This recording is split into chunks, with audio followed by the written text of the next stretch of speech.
یہ خیال بھی ذہن سے لوگ نکال دیں کہ فلاں فلاں فلاں آدمی سے کام کا نقصان ہوگا، ایسا ممکن نہیں ہے۔ اس لیے کہ اللہ رب العزت جس طرح قرآن کے محافظ ہیں، اللہ رب العزت قرآن کے احکام کے بھی محافظ ہیں۔ جیسے سارا باطل مل کر قرآن کی ایک آیت کو ختم نہیں کر سکتا، اس طرح سارا باطل مل کر اسلام کے کسی ایک حکم کو بھی ختم نہیں کر سکتا۔ یہ تو شیطان کا وسوسہ ہے کام کرنے والوں کے ذہن میں کہ کام ختم ہو جائے گا، کام ختم ہو جائے گا۔ نہیں، کام کرنے والے ختم ہو جائیں گے، کام نہیں ختم ہوگا۔ پکی بات ہے، یہ پکی بات ہے۔ یہ ذہن میں غلط خیال ہے لوگوں کے کہ کام ختم ہو جائے گا، کام ختم نہیں ہوتا۔ وہ تو جو کام کرے گا وہ جو کام کرے گا وہ زندہ ہے، جو کام نہ کرے وہ مردہ ہے، بات ختم۔ یہ تو نہیں ہے کہ کام کرنے والوں پر موقوف ہو، ایسا نہیں ہے۔ کام کرنے والوں پر موقوف نہیں ہے۔ کام تو کام ہے، جو کرے گا کر لے گا، جو نہیں کرے گا وہ نہیں کرے گا، دوسری بات ہے۔ یہ خیال تو ذہن سے سب نکال دیں کہ اگر کام کرنے والے نے کام نہ کیا تو کام نہیں ہوگا، بالکل نہیں۔ وہ دنیا جس کو اللہ نے ختم کرنے کا ارادہ کیا ہے، جب اس کے کام نہیں رکتے، کام نہ کرنے والوں کی وجہ سے دوسرے ملازم آ جاتے ہیں۔ اسپتال کے ڈاکٹروں نے اسٹرائک کر دی، اسپتال کے ڈاکٹروں نے اسٹرائک کر دی ایک ملک میں۔ صبح کو اسٹرائک کی ڈاکٹروں نے، شام کو سارے نئے ڈاکٹر آ گئے، شام تک سارے سب، اور پھر وہ سارے آ کے معافی مانگنے لگے کہ غلطی ہو گئی، کیا غلطی ہو گئی، جاؤ کام کرو۔ ہاں، ایک اسپتال سے ایک ملک میں کیا ہوئی؟ اسٹرائک، کہ ہمارے مطالبے ہیں پورے کرو ورنہ ہم کام نہیں کریں گے۔ جی ہاں، اللہ کی شان، شام تک نئے ڈاکٹروں کا انتظام ہو گیا اور سب کی چھٹی ہو گئی۔ اسپتال ہے، ایمرجنسی ہے، لوگ آئیں گے یہاں بیمار اور زخمی اور دل کے بیمار، یہاں تو مسلسل کام ہے، یہاں تو کیوں ماسٹر صاحب، یہاں تو مسلسل کام ہے۔ ایسا تو ہے نہیں کہ اگر ڈاکٹر نہیں رہا اسپتال بند ہو جائے، کہیں بھی ایسا ممکن نہیں ہے۔ جی ہاں، سوچ لو کہ دنیا کا کوئی شعبہ اس شعبے کے کام کرنے سے انکار کرنے والوں سے بند نہیں ہو جاتا، تو دعوت کا شعبہ کیسے بند ہو جائے گا جو نبیوں کی بعثت کا مقصد ہے؟ وہ صحابہ جن کو اللہ نے چنا ہے، اللہ نے جن کو خود چنا ہے اپنے نبی کی صحبت کے لیے، اللہ نے ان کے بارے میں فرما دیا اگر تم کام نہیں کرو گے نبی کے ساتھ مل کر تو ہم تمہیں ہٹائیں گے، دوسروں کو لائیں گے۔ اب بتاؤ، اب کہاں گنجائش کہ کوئی کسی کے بارے میں یہ کہے کہ فلاں صاحب ہوں گے تو کام ہوگا؟ اللہ بھی مستغنی ہے، اللہ کا کام بھی مستغنی ہے۔ تم کام کرو تو ہم تمہیں نوازیں گے، تم کام نہیں کرو گے تو ہم دوسروں کو لاویں گے۔ حضرت عمر رضی اللہ فرمایا کرتے تھے، حضرت عمر فرمایا کرتے تھے، حضرت عمر یہ فرمایا کرتے تھے پرانوں سے کہ یا تو تم کام کرو، اور اگر تم نے کام نہ کیا تو میں تم سے کم عمر اور نوجوانوں کو کام دوں گا، تم سے کم عمر اور نوجوانوں کو کام دوں گا۔ یا تم کام کرو، اگر تم نے کام نہ کیا تو میں تم سے کم عمر اور نوجوانوں سے کام لوں گا۔ تو اس کو میں نے عرض کیا کہ حضرت حاتم نے عرض کیا کہ یا رسول اللہ کی مدد تو آپ کے ساتھ حق ہے، آپ ہی غالب آ کر رہیں گے، میرے مشرکین کو خبر کر دینے سے ایسا ممکن نہیں ہے کہ آپ کو کوئی نقصان ہو جائے، اللہ تو آپ کی مدد کرنے والے ہیں۔ میں حاتم تم نے یہ کام کیوں کیا؟ عرض کیا کہ میری کمزوری یہ ہے کہ میرا مکہ مکرمہ میں کوئی رشتہ دار، کوئی مکے کے مقامی لوگوں میں سے میرا کوئی رشتہ دار نہیں ہے، اور میرے بچے مکے میں ہیں۔ میں نے مکے والوں کو یہ خبر کر کے ان پر احسان کیا تاکہ وہ اس احسان کے بدلے میں آپ کے حملہ کرنے کے وقت میرے بچوں کو امان دے دیں، میرے بچوں کی گھر میں حفاظت کر لیں۔ سنو، یہ کمزوری ہے۔ میں نے احسان کیا مکے کے کفار پر تاکہ وہ اس احسان کے بدلے میں میرے بچوں کی حفاظت کر لیں۔ یہ میرا عذر ہے، صاحب کہہ دیا انہوں نے۔ حضرت عمر نے فرمایا کہ یہ منافق ہے، میں اسے قتل کرتا ہوں، اجازت دیجئے میں اسے قتل کرتا ہوں۔ تلوار نکالی حضرت عمر نے، کہا یا رسول اللہ آپ اجازت دے دیجئے، بس آپ کی اجازت کے بغیر تو نہیں کر سکتا، اجازت دے دیجئے میں اسے قتل کر دوں۔ میں کچھ ضروری بات عرض کر رہا، تمہارے ساتھی سے کتنی بڑی بے اصولی ہو جائے، تمہیں چاہیے کہ ساتھیوں کی بے اصولیوں پر ان کی غلطیوں کو مت دیکھو، بلکہ ساتھیوں کی بے اصولیوں پر ان کی قربانیوں کو دیکھو، ان کی قربانیوں کو دیکھو، بے اصولیوں کو نہیں، ان کی قربانیوں کو دیکھو۔ حضرت عمر نے تلوار نکال لی، کہا اجازت دیجیے میں اسے قتل کر دوں، یہ منافق ہے۔ میں عمر دیکھو تو صحیح کیا کہہ رہا ہے، یہ یوں کہہ رہا ہے کہ میں نے اپنے بچوں کی حفاظت کے لیے کفار پر احسان کیا ہے، اپنے بچوں کی حفاظت کے لیے کفار پر احسان کیا ہے۔ میرا ارادہ آپ کو نقصان پہنچانے کا نہیں ہے، میرا ارادہ آپ کو نقصان پہنچانے کا میرا ارادہ نہیں ہے، اپنے بچوں کی حفاظت کے لیے احسان کیا ہے میں نے کفار پر۔ آپ کو تو نقصان یوں بھی نہیں ہونا، یوں بھی نہیں ہونا، اور ویسے بھی میرا ارادہ آپ کو نقصان پہنچانے کا نہیں تھا۔ کچھ میں بہت اہم بات کہہ رہا ہوں، ہم بہت سے ساتھیوں کو یوں سوچ کر ضائع کر دیتے ہیں کہ یہ آدمی ہمارا خیال کا نہیں ہے۔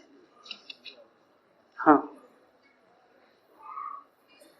حالانکہ کتنی کھلی ہوئی غلطی ہے،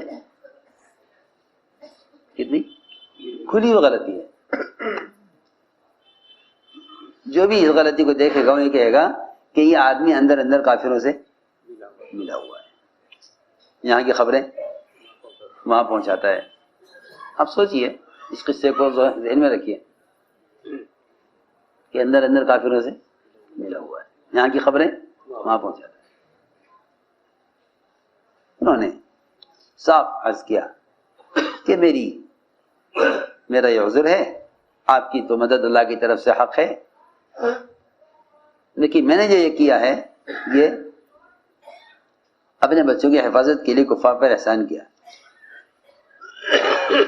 تو آپ میں عمر تم اس کو کیسے قتل کر دو گے؟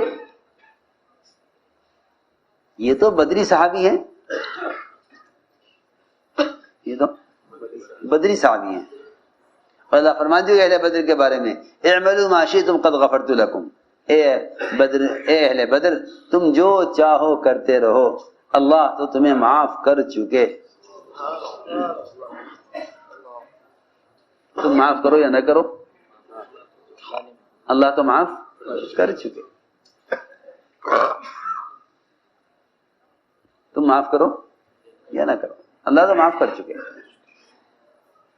میں نے یہ سمجھانے کے لیے عرض کیا واقعہ کہ مومن کا عذر قبول کرو۔ آج کل جتنا مسلمانوں کے درمیان اور مختلف مسلمانوں کی تنظیموں کے درمیان جتنی دوریاں اور جتنی اختلافات ہیں، اس سب کی بنیادی وجہ یہ ہے کہ ایک دوسرے پر اعتماد نہیں ہے، دوسرے پر اعتماد نہیں ہے۔ اعتماد کرو، دیکھو تو صحیح کتنی بڑی بات ہو گئی کہ مسلمانوں کا راز کھول دیا مشرکین پر، لیکن اعتماد کو باقی رکھنے کے لیے اللہ کی مدد تو حق ہے، یہ تو ہے نہیں کہ وہاں خبر کر دیں گے تو مسلمانوں کو شکست ہو جائے گی، ایسا تو ہے نہیں۔ لیکن اس کا تو اندیشہ نہیں ہے کہ مسلمانوں کو شکست ہو جائے گی کافروں کو خبر ہونے سے، لیکن اس کا نقصان ہے کہ ایک ساتھی ضائع ہو جائے گا، ایک ساتھی ضائع ہو جائے گا اگر اس کے بارے میں بدگمانی کی کہ ان سے ملا ہوا ہے۔ ہماری بات سمجھ میں آ رہی یا نہیں آ رہی؟ ہاں دیکھو،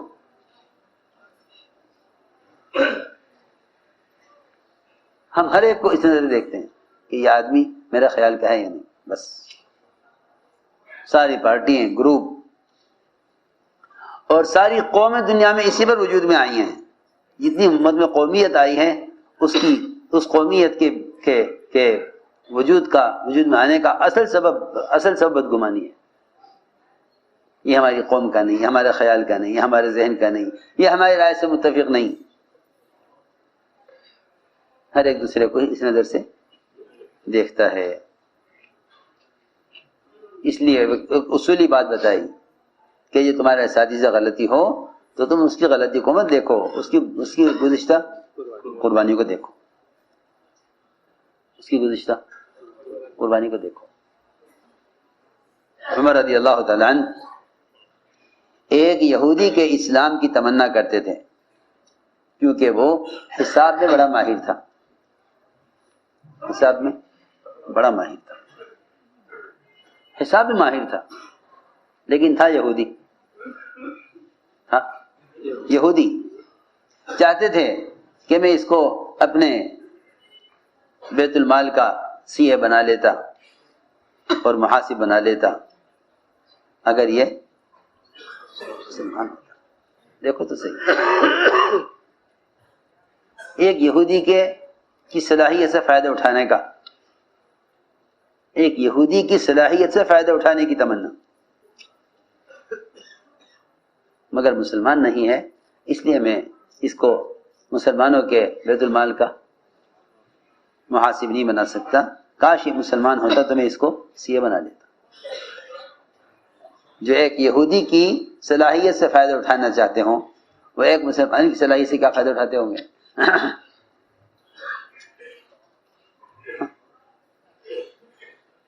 میں ساری بات جو کچھ کہہ رہا ہوں اس پر کہہ رہا ہوں کہ اعتماد پیدا کرو۔ کیا پیدا کرو؟ اعتماد پیدا کرو۔ غلطیاں ہوں گی، غلطیاں تو ہوں گی، تو حدیث میں کلکم خطاؤن، تم سب کے سب خطا کار ہو، تم سب کے سب خطا کار ہو۔ حدیث میں فرمایا کلکم خطاؤن، سب خطا کار ہو، خطا سے کوئی بری نہیں ہے۔ آدم علیہ السلام سے خطا چلی ہے، انسان بشریت کی ابتدا سے غلطی ہے، بشریت کی ابتدا سے غلطی ہے، بشریت کی ابتدا سے غلطی ہے۔ کلکم خطاؤن، تم سب خطا کار ہو، اور سب سے بہتر خطا کار وہ ہیں جو توبہ کرنے والے ہوں، وہ سب سے بہترین خطا کار ہیں، سب سے بہترین خطا کار کون؟ تو توبہ کرنے والے۔ تو حضور اکرم صلی اللہ علیہ وسلم اپنے صحابہ پر اعتماد رکھتے تھے، صحابہ پر اعتماد رکھتے تھے، اس اعتماد سے عملہ تیار ہوا تھا، اور عملہ ایسا تھا، اللہ اکبر، عملہ ایسا تھا کہ جس بات کو طے کر لیا جاتا صحابہ کرام اس بات پر مجتمع ہو جاتے تھے۔ یہ نہیں کہ آپ ایک بات طے فرمائیں اور کسی کے دل میں آپ کی بات کے خلاف کسی کے دل میں کوئی رائے ہو کہ ٹھیک ہے آپ نے یہ طے کر دیا لیکن ہونا تو یوں چاہیے تھا، ٹھیک ہے آپ نے یہ طے کر دیا لیکن ہماری رائے تو یہ تھی، ہماری رائے تو یہ تھی۔ اس سے بھی اعتماد ختم ہو جائے گا۔ اگر ساتھی کے ذہن میں کوئی رائے امیر کے فیصلے کے بعد باقی ہے تو یہ امیر پر اعتماد نہیں کرے گا، کیونکہ فیصلے کے بعد جس کے دل میں اپنی رائے باقی ہے۔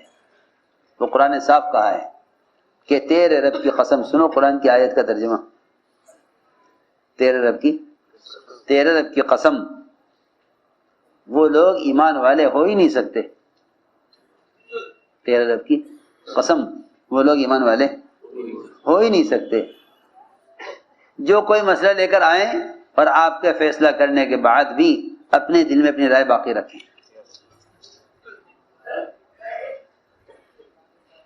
وہ لوگ ایمان والے ہو نہیں سکتے، قسم، اللہ نے قسم کھا کر کہا قرآن میں، فلا وربک لا یؤمنون حتی یحکموک فیما شجر بینہم ثم لا یجدوا فی انفسہم حرجا مما قضیت ویسلموا تسلیما۔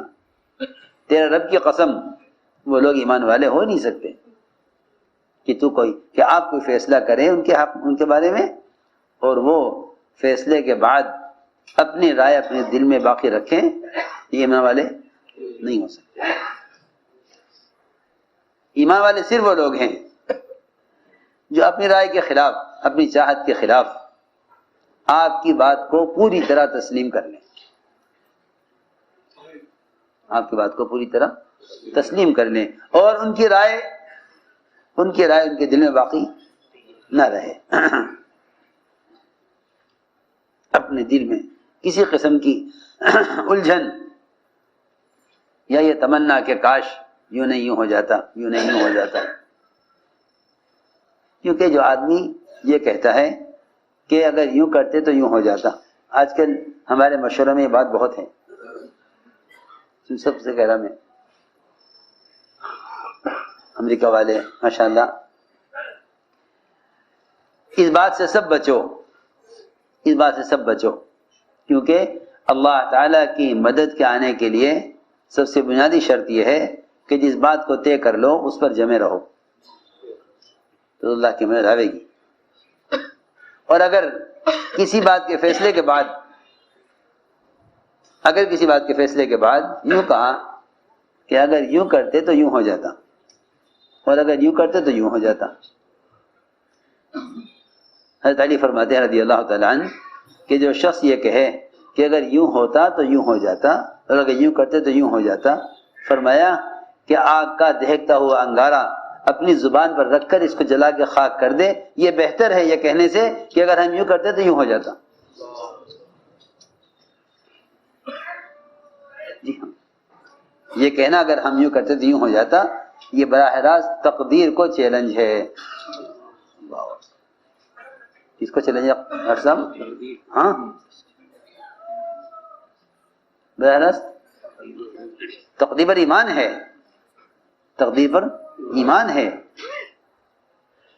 اور یہ کہنا کہ اگر ہم یوں کرتے تو یوں ہو جاتا، یہ تقدیر کو چیلنج کرنا ہے۔ اس بات کا سمجھنا اس زمانے میں سمجھانا بڑا مشکل ہے، اس لیے کہ ہم ایمان کی حقیقت اور ایمان کا کمال جس کا خلاصہ ہی اطاعت ہے، جس کا خلاصہ ہی اطاعت ہے، ہم اسے سب بھلا بیٹھے، سب بھلا بیٹھے۔ ہمارے بکھرنے کی اصل وجہ یہ ہے کہ ایمان جو ایمان کی وہ حقیقت جس پر امت مجتمع ہو سکتی ہے وہ صرف اطاعت ہے، وہ صرف اطاعت ہے۔ جی ہاں، امت اس پر جمع ہو سکتی ہے، اطاعت نہیں ہے تو امت مجتمع نہیں ہوگی، پکی بات ہے۔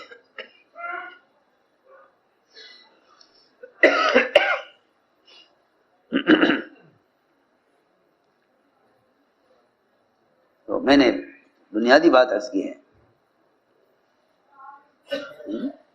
یہ ایک بنیادی بات ہے کہ ایمان والے ہو نہیں سکتے یہ جب تک یہ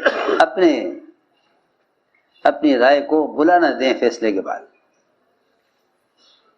اگر یوں کہتا ہے کہ اگر یوں کرتے تو یوں ہو جاتا، تو فرمایا علی نے کہ یہ آگ کا دہکتا ہوا انگارہ اپنی زبان پر رکھ لے، یہ بہتر ہے یہ کہنے سے کہ اگر ہم یوں کرتے تو یوں ہو جاتا۔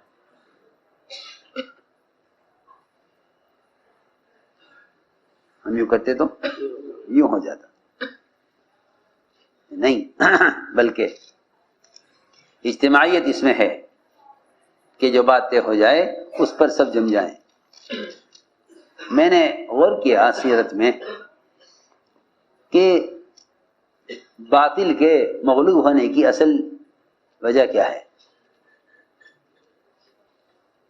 میری بات دھیان سے سننی پڑے گی بہت. ذکر اور عبادت، ذکر اور عبادت، تلاوت اور اعمال، نوافل کی کثرت، یہ تو جتنے بھی اعمال ہیں یہ تو اپنے اندر کے دشمن سے مقابلے کے لیے ہیں. یہ میری بات بہت توجہ سے سننا. یہ اپنے اندر کے دشمن سے مقابلے کے لیے. اپنے اندر کا دشمن نفس تمہارا، یہ اس سے مقابلے کے لیے ہے. کیونکہ قرآن کی آیت کا مطلب ترجمہ ہے کہ تہجد سب سے زیادہ نفس کو کچلنے والا عمل ہے. تہجد کیا فرمایا؟ اشد وقع، سب سے زیادہ نفس کو کچلنے والا عمل اور رات کا قیام اور تہجد ہے. سارے اعضاء کو حکم پر لانے کا سب سے مناسب ذریعہ نوافل کی کثرت ہے کہ تیرے اعضاء حرام گناہ سے بچ جائیں گے اگر تو نوافل کا اہتمام کرے. اللہ تعالیٰ خود فرماتے ہیں کہ میرا بندہ نوافل کے ذریعے میرے قریب ہوتا رہتا ہے یہاں تک کہ میں خود اس کے اعضاء بن جاتا ہوں. ہاں، اس کا چلنا، پکڑنا، سننا، دیکھنا سب اللہ کی چاہت پر آ جاتا ہے. تو عبادات یہ اندر کے دشمن سے مقابلے کے لیے ہے. لیکن میری بات ذہن میں رکھنا اور یاد رکھنا کہ آپس کی اجتماعیت یہ باہر کے باطل سے کے مقابلے کے لیے شرط ہے. یہ باہر کا باطل، یہ باہر کا باطل جتنا سارے عالم میں کفر و الحاد اور باطل کی جو ہے اسکیمیں ہیں، ان سب کے مقابلے میں مسلمان کے غالب آنے اور ان سب کے مقابلے میں مسلمان کے اپنے دین پر جمنے کا جو سب سے بنیادی سبب ہے وہ ان کے آپس کی اجتماعیت ہے.